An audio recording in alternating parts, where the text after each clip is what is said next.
අපි මැට්ටුමහවේ හොඳටම අසාධ්‍ය වෙලා මැසින් එකේ ඉන්න දෙමාපියන්ගෙන් කෙනෙක් ඒ මැසින් එකේ ඉන්න කැමැත්ත අනුමැතිය දෙන්න ඒ වෛද්‍යවරු ලිඛිතේවට අස්සන් ගන්නකොට ඒකෙන් පව් සිද්ධ වෙනවද කියන එක නේද?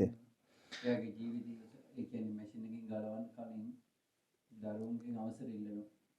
කවුරු හරි ඉන්නේ. ඒ අවසර අපි දුන්නා කියන්නේ ඒ ජීවිතේ නැති කරන්න දුන්නා හා සමානද ඒකේ පව. ඔව් මැෂින් එකෙන් ගලවන්න එතන අදාළ බලධාරීන් අවසර දරුවන්ගෙන් ඉල්ලනකොට ඒ අනුමැතිය දෙනවා කියන්නේ යාගේ ජීවිතේ නැති කරන්න අවසර දෙනවා කියන එක වගේ අදහසක් නේ හිතෙන්නේ නේද? හොඳයි. ඒකට මෙන්න මෙහිමයි උත්තරේ ගන්න ඕන. මේ ලෝකේ තියෙන බරපතල කර්ම ආනන්තර පාප කර්ම. ආනන්තර පාප කර්ම කියන එකේ ආනන්තරිය කියන්නේ අනතුරු භවී විපාක දෙනවා කියන එක. අනතුරු කියන්නේ මේ ජීවිතයෙන් පස්සේ ඊළඟ භවයේ අනිවාර්යෙන් විපාක දෙනවා කියන එකට කියන්නේ ආනන්තර පාප කර්ම කියලා. එතකොට මව මැරීම, පියා මැරීම, බුදුරජාණන් වහන්සේගේ ලේසලවීම, රහතන් වහන්සේලා ඝාතනය කිරීම, සංඝ බීජය කියන්නේ ආනන්තර පාප කර්ම වෙනවා. දැන් මරණාසන්නව ඉන්න අම්මා තාත්තා සාමාන්‍යයෙන් මෙහිම හුස්ම ගන්නකොට අපි සාමාන්‍යයෙන් මෙහිම කටයුතු කරද්දී ඒ මව්පියන් සාමාන්‍ය ජීවිතයේ ගෙවමින් ඉන්නකොට අපි දරන උත්සාහයත් ඊට පස්සේ ඒ අය මරණාසන්නව ඉද්දී මැරෙන්න එපා මරණයෙන් ගලව ගන්නයි මේ උත්සාහ කරන්නේ කියලා අපේ ජීවිතේ බේරගන්නේ වෛද්‍යවරු සහ අදාළ බලධාරීන් ඒ අංශයේ ඉන්න කට්ටිය ඒ මැසින් වලට ඒ ජීවිතේ හයි කරලා මැරෙන්න දෙන්නේ නැතුව නොමැරෙන විදිහට උත්සාහ කරන මේ කටයුත්තයි දෙකක්නේ. ඒ කියන්නේ අපි මව්පියන් රැක බලාගෙන කටයුතු කරනවා. අපි ඒ අයට සාමාන්‍යයෙන් ඉන්න පුළුවන්. ඒ අයගේ හදවත, ඒ අයගේ හැමදේම ස්වභාවිකව වැඩ කරන විදිහට තියෙනකම් අපි උපරිම උත්සාහ කරනවා. එහෙම බැරි වෙනකොට එතන දැන් දියුණු වෙලා තියෙන තාක්ෂණයත් එක්ක අපි ඒ අය මැරෙන්න දෙන්නේ නැතුව බේර ගන්න උත්සාහ කරමින් තමයි අපි මැෂින් වලට දාන්නේ. දාලා අපි උත්සාහ කරනකොට ඒ හැම සිතක් පාසාම දරුවන්ට ඒ වෛද්‍යවරුන්ට හැමෝටම කුසාසිත ඇති වෙන්නේ. හැබැයි වෛද්‍යවරු ඒ හැමෝම අන්තිමට තීරණය කරනවානේ මොළය, හදවත සහ අනිත්වා ක්‍රියාකාරීත්වයත් එක්ක තවදුරටත් මැසිම තුළ මෙයා තියාගෙන ඉන්න එක නිෂ්ඵලයි කියලා. ඒ කට්ටිය එහෙම තීරණය කරන්නේ මෙයාව දැන් මරන්න ඕන කියන අදහසකින් නෙමෙයිනේ. තවදුරටත් මෙයාව ජීවත් කරවන්න බෑ කියලා දන්න හින්දානේ. ඒ කියන්නේ සාමාන්‍ය මරණයටපත් වෙන්න ඉන්න කෙනෙක්ගේ මරණය ගලව ගන්න, මරණයෙන් බේර ගන්නයි අපි මැසිමට දාන්නේ. ඊට පස්සේ මැසිම තුල ඉඳලා නැවත කෙනා බලාපොරොත්තු වන දවස බලාපොරොත්තු වන වෙලාව වෙනකොට එයා ආවොත් හොඳයි. තවත් උත්සාහ කළ බැරි වෙනකොට අන්තිමට තීරණය කරන්න වෙනවනේ ඒක ඉවත් කරන්න ඕන කියලා. ඒ ඉවත් කරන්න වෙන වෙලාව වෙනකොට ඒ අය තීරණ ගන්නේ ඒ අයගේ දැනුම, ඥානය සාර මැසිම සහ මේ රෝගියාගේ අදාළ ස්වභාවයත් එක්ක බේර ගන්න බෑ කියලා දන්න හින්දානේ. එයාලගේ පැත්තෙන් එයාලා උත්සාහ කළා මැරෙන්න හදන කෙනා මැරෙන්න දෙන්නේ නැතුව බේර ගන්න උත්සාහ කළා. තවදුරටත් බේර ගන්න බෑ කියලා ඒ කට්ටිය දැනගන්නකොට ඒ කට්ටිය එයාලගේ මේ ජීවිතේ එයාලා ගත යුතු තීරණ අනුව තීරණයක් ගත්තා. ඒ තීරණේ තමයි දැන් මැසිම ඉවත් කරන්න ඕන. මෙයාව බේර ගන්න බෑ. එයා දැන් ඉන්නේ මැසිම උපකාරයෙන් ඉන්නේ.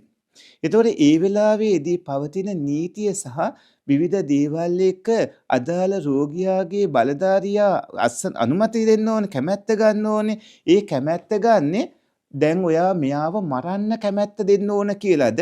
නැත්නම් මැසිම තුල තවදුරටත් මෙයා බේර ගන්න බෑ, මෙයාව ජීවත් කරවන්න බෑ. ඒ නිසා දැන් මැසිම ගලවලා ඉවත් කරන්න ඕන කියන අදහසින්ද? කෝකෙන්ද කැමැත්ත ගන්නෙ? අපි එකතු වෙලා මෙයා මරමු. එහෙම නැත්නම් මේ දැන් මැසිම තවදුරටත් තිබ්බට රෝගියා බේර ගන්න බෑ. ඔය කරුණු දෙකක් එනවානේ. දැන් කෙනෙක්ගේ මොළය, කෙනෙක්ගේ හදවත, කෙනෙක්ගේ වක්ගඩු, කෙනෙක්ගේ ශාරීරික ක්‍රියාකාරීත්වයන් ඔය ඔක්කොම සාමාන්‍ය ස්වභාවිකව යන දේ වෙනස් කරලා තව උත්සාහ කළානේ කට්ටියම. ඒ උත්සාහය පින්කමක්නේ. ඔක්කොම උත්සාහ කළා කටයුතු කළා. අන්තිමට නිගමනයකට එනවා තවදුරටත් මෙයාව මේ විදිහට තියාගන්න බැහැ කියලා. ඒ නිගමනය එනකොට ඒ කාටවත් මෙයාව මරනවා කියන අදහසක් දේශහිතක් එනවද? නැත්නම් තවදුරටත් ජීවිතේ බේරගන්න බැරි නිසා ඒ අයගේ පවතින නීතිමය රාමුවට ඉඩ දීමක්ද කෙරෙන්නේ? කෝකද කරන්නේ? මරන්න කැමැත්ත දෙනවද? එහෙම නැත්නම් අර බේරගන්න බැරි නිසා නීතිමය රාමුවට කැමැත්ත දෙනවද? හරියටම උත්තර දෙන්න. කෝකද වෙන්නේ? එතකොට නීතියේ රාමුවට කැමැත්ත දෙනකොට අපිට ද්වේෂහිත ඇති වෙනවද? ඔන්න දැන් බලන්න වැදගත්ම දේ. මේක අභිධර්මයේ සහ විශේෂයෙන්ම සූවිසිපත්‍යයන් ඇතුළත කවුනුත් එක්කම තමයි ගන්න ඕන. කෙනෙක්ට ඇතිවන සිත්වලටයි විපාක හම්බ වෙන්නේ. දැන් ඔය ආනන්තරි පාප කර්ම මව්පියන් මැරීම සම්බන්ධව කවුණුවල සමන්තපාසාදිකා විනී අටුවාවේ. ඒ වගේම ප්‍රාණඝාතයට අදාළ තොරතුරු විස්තර සඳහන් වන හැම තැනකම ආනන්තරි පාප කර්ම සිද්ධ වන හැම තැනකටම අදාළව ඊළක චතුස්කය ওই විදිහට තියෙන කරුණු වගයක් තියෙනවා. ඒ කියන්නේ එළුවෙක් දවල් ඉන්නවා දැකලා හවස එළුවා මරන්න කියලා එතෙන්ට ගිහිල්ලා හවස එළුවා මරන්න ආයුධයෙන් අනිනවා.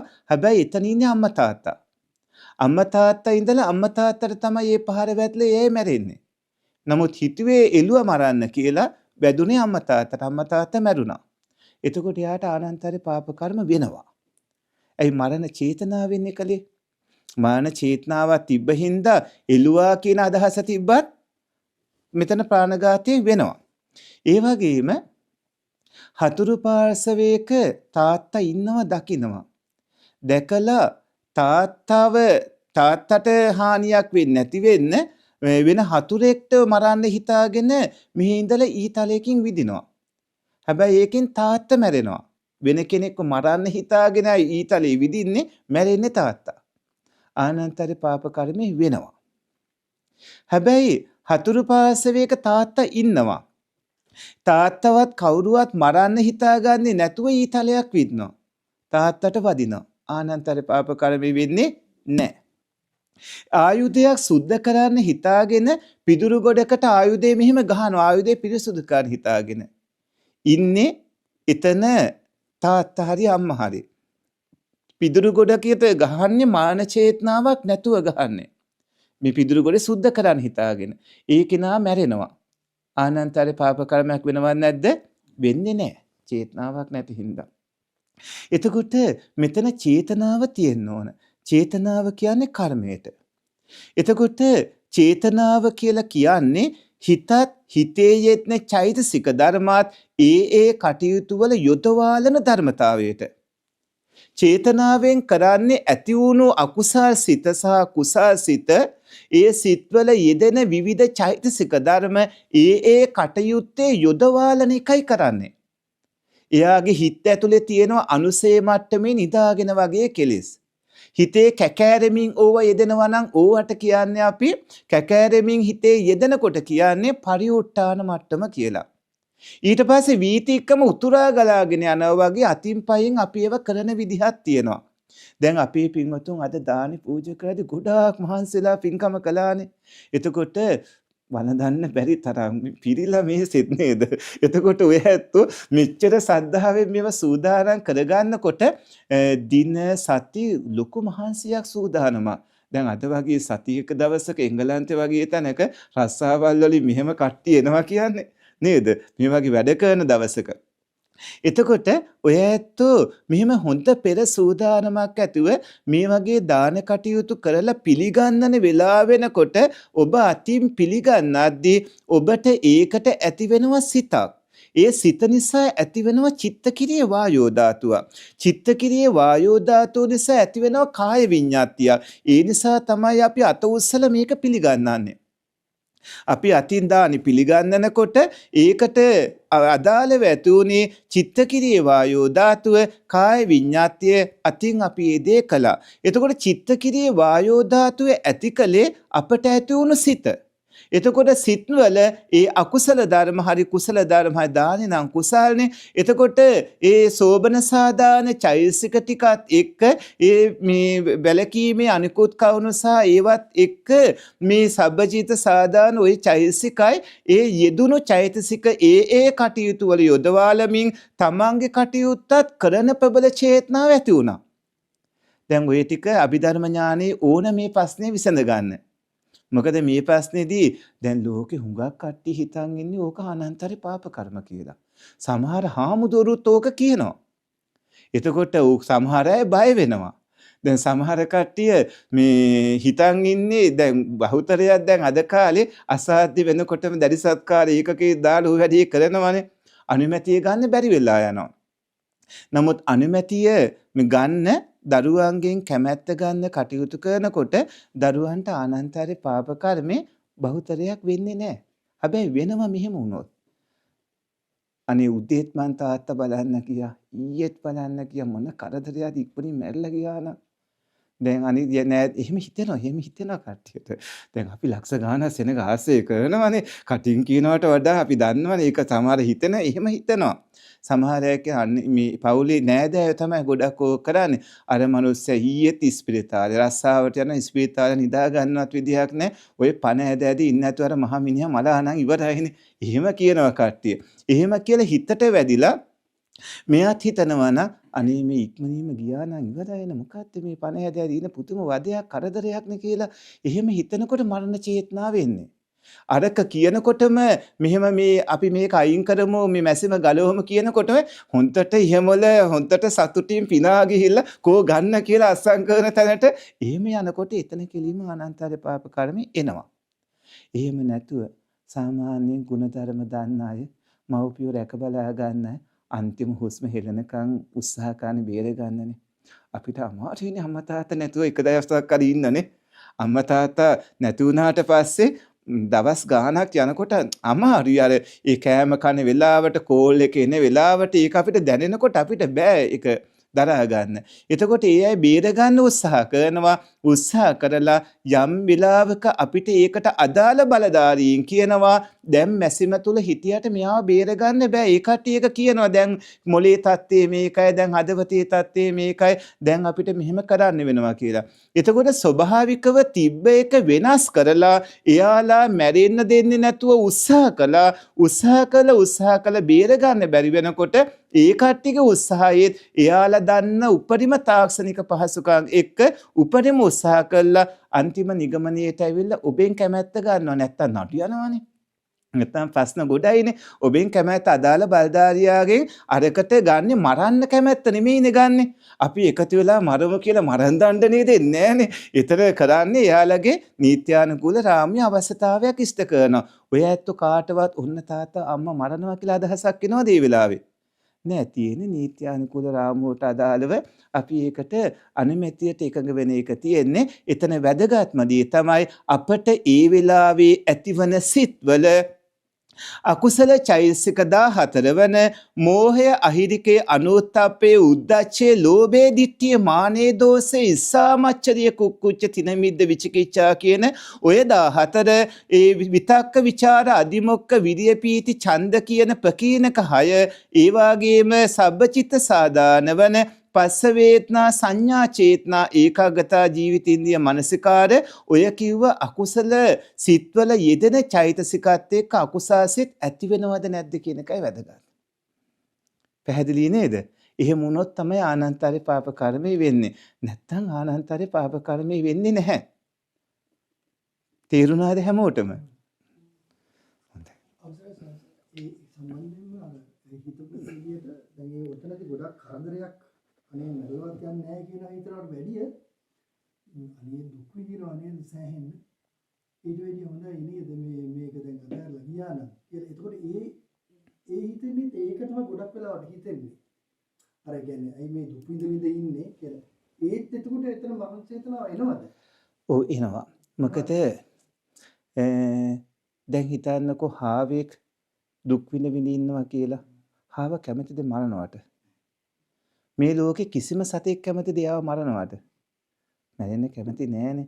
අර දුක් වේදනා තිබ්බත් ඒක නා ජීවත් වෙන්න උත්සාහ කරන්නේ. එතකොට තමන්ගේ ජීවිතය සම්බන්ධව තීරණ ගන්න ඕනේ තමන්ද අනුන්ද? තමන්නේ. දැන් එතකොට අනේ අරයා දුක් විඳිනවා ඒ නිසා ගලවන්න ඕන කියලා අදහසක් ගත්තොත් එතකොට අරයා දුක් විඳින හින්දා මේක ගලවන්න ඕන කියන අදහසක් ගත්තොත් එතන ඇති වෙනවා මේ දෝමනස්සයක්. ඒ කියන්නේ මේ අකමැත්තක් අප්‍රියතාවයකයි දුක් විඳිනවා කියන එක ඉන්නේ. හැබැයි එහෙම නැතුව එතන අදාළ බලධාරියාට එයාගේ තාක්ෂණය, එයාගේ ඥානය, එයාගේ වෛද්‍ය වෘත්තිය, එයාගේ කවුණු එයා විසින් තීරණය කළ යුතු නිගමනයට යටත්ව ප්‍රඥාවෙන් තීරණ ගැනීමයි කරන්න ඕන.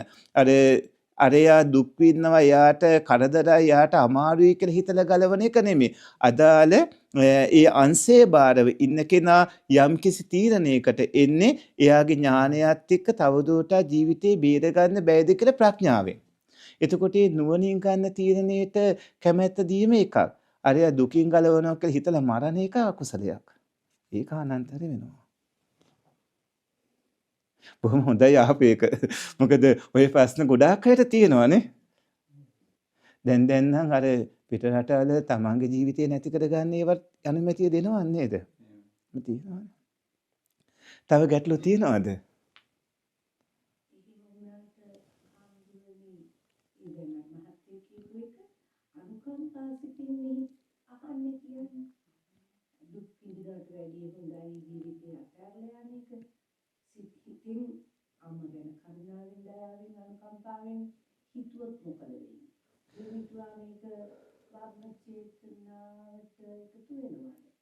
ඔව් මෙහෙමයි. අම්මා තාත්තා ගැන අනුකම්පාවෙන් දයාවෙන් අනේ මේ දුක් විඳිනවට වඩා මැරලා යන එක හොඳයි වගේ අදහසක් එනවා නම් එතන තියෙන්නේ වංචනික විදිහට ඇතිවන ද්වේෂය. මේ වංචනික ධර්ම තියෙනවනේ මගේ අම්මා. අර චිත්තෝපක්ලේශ සහ වංචනික ධර්ම තියෙනවා. ඒක ද්වේෂයේ මුවාවෙන් තමයි ඕක එන්නේ. දැන් හිතන්නකෝ පුංචි දරුවෙක් ඉන්නවා කියලා අපිට දැන් ඔය ඇත්තන්ට දාව පොඩි දරුවෙක් ඉන්නවා. අනේ ඒ දරුවා කන්න බොන්න නැගිටින්න කිසිම දෙයක් තේරෙන්නේ නැහැ නේ අතදරුවට. අතදරුවට මොනවත්ම කිසිම දෙයක් තේරෙන්නේ අනේ මොනවත්ම බෑ අනුකම්පා කළ මෙයාට මේ කිසි දෙයක් තේරෙන්නේ නැහැ. මෙයා මැවුනා නම් හරි කියලා හිතලා හරියන්නේ නැහනේ. මොකද එයා ජීවිතේට එයා ජීවත් කරවන්න ඕන. එතකොට අපිට ඇතිවන දේ නෙමෙයි වැදගත්. ඒ අදාළ කෙනාගේ මගේ අම්මා. ඒත් අම්මා යහපු පස්සේ හරි වටිනවා. මොකද ඕනෑම කෙනෙක් උත්සාහ කරන්නේ අන්තිම හුස්ම හෙලනකම් හරි ඉන්න. එතකොට ඒ වගේ අය වෙනුවෙන් අපි උත්සාහ කරලා මේ ඒ අයට ඉල්ලන දේ දෙන්න ඕන. නමුත් අදාළ බලධාරීන් තීරණ ගන්න තැන්වල දැන් තියෙනවා. ඒ අයට ඒ තීරණ ගන්න තැන්වලදී අදාළ සහයෝගය දෙන්නට ඕන. අදාළ කටයුත්ත කරලා දෙන්න ඕන. අපි අපේ හිත පරිස්සම් කරගන්න ඕන. කොයි වෙලාවකවත් ස්වභාවිකව ඒ කියන්නේ අනිත්‍යයේ ජීවිතයට අදාළව සිද්ධ වන දෙයකට තව කෙනෙක්ට ඇඟිලි ගහන්න බෑ. ඒක එතකොට අනවශ්‍ය බලපෑමක්. අනේ යා මැරුණා නම් හොඳයි කියලා මේ ඕක මැසිම ගලවන්න කියන්නේ උස්තර මහත්තයාට. ඕක ගලවන්න කියන්නේ බලන්නකො විඳින දුක ඔහොම කියනකොට කියන එක ඇතුළත වෙන කරුණු වගේක් තියෙනවා අම්මා. එතකොට එහෙම තියෙනවා. එහෙම නැතුව අර ස්වභාවිකවම සිද්ධ වෙන මරණයට ඉඩ දීගෙන යනකොට අර කට්ටිය අවසානයේදී පරික්ෂා කරන ප්‍රධාන ඒවා ටිකක් තියෙනවානේ. මොළය, හදවත සහ ශරීරයේ අභ්‍යන්තරයට අදාළ තොරතුරුත් එක්ක ඒ අය නිගමනයට එන විදිහ අනුව බලලා අපි ඒකට අවස්ථාව ඒ අයට දෙනකොට ඒකෙන් මාන චේතනාවක් අපට නැත්නම් ඒ අය කියන දෙයට අපි මේ අවනත වෙනවා නම් එතන මේ අපිට එහෙම දෙයක් නැහැ. අනන්තර වෙන්නේ නැහැ. පැහැදිලි නේද?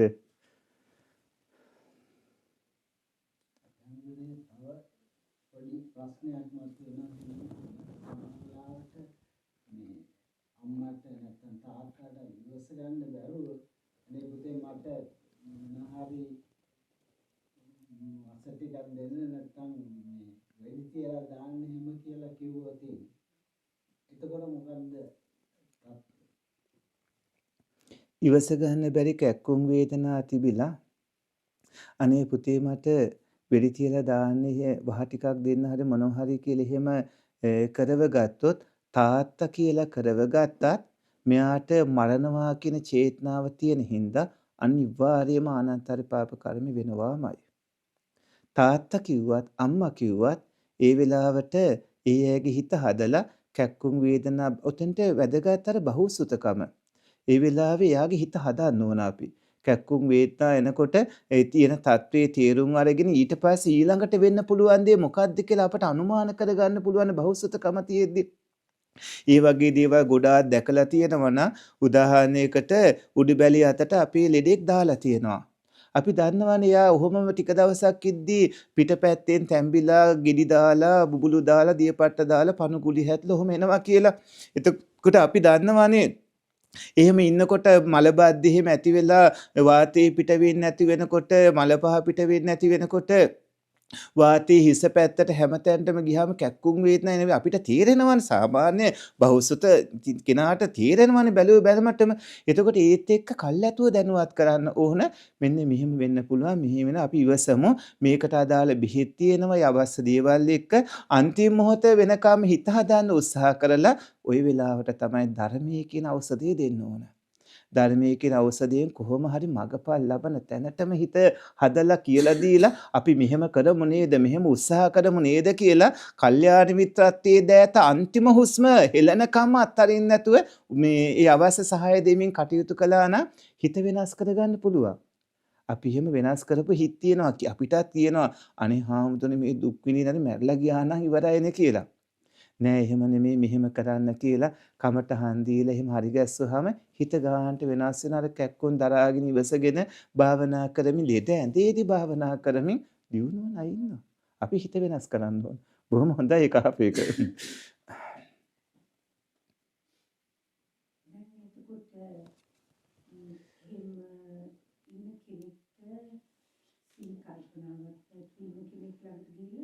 අපි කතා එයාට ආපහු ජීවත් වෙන්න ඕන කියන ආසාව ඇති වෙන්නේ. මෙහෙමයි අපේ අම්මා. මනුස්ස ජීවිතයක් ලැබෙන්නේ හරිම කලාතුරකින්. දුර්ලභංච මනුස්සත්වන්නේ අවුරුදු 100ක් හෝ ඊට පොඩ්ඩක් අඩු වැඩි විදිහට තියෙන මේ මනුස්ස ජීවිතේ ගැන අපි ජීවිතාසාවක් නෙමෙයි. ඒ ජීවිතේ තියාගෙන ඒකෙන් ගන්න පුළුවන් උපරිම ප්‍රතිඵල අරන් දෙන්න ඕන. මොකද මිනිස්සයෝ විදිහට ඉන්න කට්ටියට මේ හොඳ මේ කුසල් කර ගන්න පුළුවන්. ඒ ඇයට ධානය උපදවා ගන්න පුළුවන්, මාර්ගඵල උපදවා ගන්න පුළුවන්. හැබැයි තිරිසන් සතුන්ට ධානය එහෙම උපදවා ගන්න බෑ අපේ අම්මා. එතකොට තිරිසන් උපතක් ඒ වගේ උපතක් කියලා කියන්නේ ඒ ඇයට විශිෂ්ට දියුණුවක් මොනවත් ගන්න බැරි උප්පත්තිය. හැබැයි මනුස්ස වගේ උප්පත්තියක අමාරුවෙන් හරි දවසක් තව වැඩිපුර ඉන්නකොට ඒ ඉන්න දවසේ ඒ කෙනාට කුසල් ජවන් ඇති වුණොත් ඒක ආත්ම භාව 100,000 ගානකට ප්‍රතිඵල වෙන්න පුළුවන්. ඒ නිසා එයාට හොඳ ප්‍රතිඵල ගොඩාක් ගන්න තියෙන තව පැයක් දෙකක් හරි තියාගන්නවා කියන්නේ ඒක ගොඩාක් වටිනවා. ඒක කරන එක හරි වටිනවා අම්මා. පැහැදිලි නේද? අපිටත් පින් කරගන්න හොඳ අවස්ථාවක් හම්බ වෙනවානේ. ඇයි අර ලෙඩාව සනීප කරන්න ආරෝග්‍ය පරමාලාභ නිරෝගීකම වෙනුවෙන් අපි සනීප කරන්න හදනවා. බුදුරජාණන් වහන්සේ කියන්නේ අර අසනීප වෙලා ඉන්න අයට අපෝපස්ථාන කරන්න කියලා නේද? ඒ උපස්ථාන කරනකොට ඒක භාග්‍යවතුන් වහන්සේ කිව්ව වචනේ අනුමත කරලා ඒ වචනේ පිළිපැදීමක් වෙනවානේ. ඒ නිසා අර ඒ වගේ වෙලාවකදී ගිහිල්ලා බලා ගන්න උපස්ථාන කරන්න ඔබේ ආයුෂ වැඩි වෙන ඔබේ වාණයේ සැපේ වැඩි වෙන ඔය ඇත්තන්ට නිදුක් නිරෝගීකම ලැබෙන ඔය ඇත්තන්ගේ ජීවිතේට හැම අතින්ම හොඳ ප්‍රතිඵල ලබා ගන්න හොඳ අවස්ථාවක්. කවුරු හරි ලෙඩ වෙලා ඉන්නකොට ගිහිල්ලා බෙහෙත් කරද්දී දැන් මල මුත්‍රා අදිනකොට ওই දේවල් කරන්න අවස්ථාව හම්බෙත් කොච්චර ලොකු පින්ද. දැන් අපේ ගුරුවරු ඉන්නවා එක හාමුදුරු නමක් හිටියා. අපේ පිරිවනේ අපිට සංස්කෘත උගන්වපු හාමුදුරුවෝ උන්වහන්සේට අසනීප වුණා. උන්වහන්සේගේ හැට බෙහෙත් දාන්නේ අපි. ඒ වගේ හිස රැවුල් බහන්නේ මල මුත්‍රා ඔක්කොම අදින්නේ මේ එළියට යන්න එහෙම හරි අමාරුයි. එතකොට මුත්‍රා කරන්නේ වාචනයකට ඒක අපි අස් කරන්න ඕන. හිස එහෙම බානකොට අර හිස්සොරි එහෙම ගොඩාක් පිරලා තියෙනවා. ඒක ඔළුව මෙහෙම මේ පිහදාලා මම මේ කියන්නේ මට අවුරුදු 15 16 දී කරපු පින්කම්. එතකොට ඔළුව එහෙම පිහදාලා අර හිස්තොලි ටික අහිං කරලා මේ සනීප අර උන්වහන්සේට පහ ඇඟ හොදලා මේ ටිකක් අවුවේ තියලා ඇඟ හරි මේව කරලා ගන්න ඕන. ඒ අර ගිහිල්ලා වෙලාවට බෙහෙත් දාන්න ඕන හැට ඔය වගේ ලොකු පිංකම් ඕවා. ඉතින් අසනීපෙන් ඉන්න ලෙඩෙක්ට බෙහෙත් කරන්න හම්බ වෙනවා කියන්නේ. ඔය ඇත්තන්ට ඒවා විශාල පිංකම්. ඒක දෙමාපියන්ගේ පැත්තෙන් ආවහම මතක් වෙනව නේද පරණ සිද්ධි ටික. පුංචි කාලේ ඔය ඇත්තන්ට කවපු හැටි, ඔය ඇත්ත වැටි නැගිටිනකොට ඒවා ජීවිතේ දුන්නු හැටි, අම්මා තාත්තා වයසට යනකොට ඔය ඇත්තන්ට අම්මා තාත්තා ඔබ පුංචි කාලේ කළ කී දේවල් මතක් වෙනවා. මෙහෙම කළානේ අද අම්මා කොහොම හිටියේ කෙනෙක්ද ජීවිතය ගැන හොඳ අවබෝධයක් එහෙම ලැබෙනවා.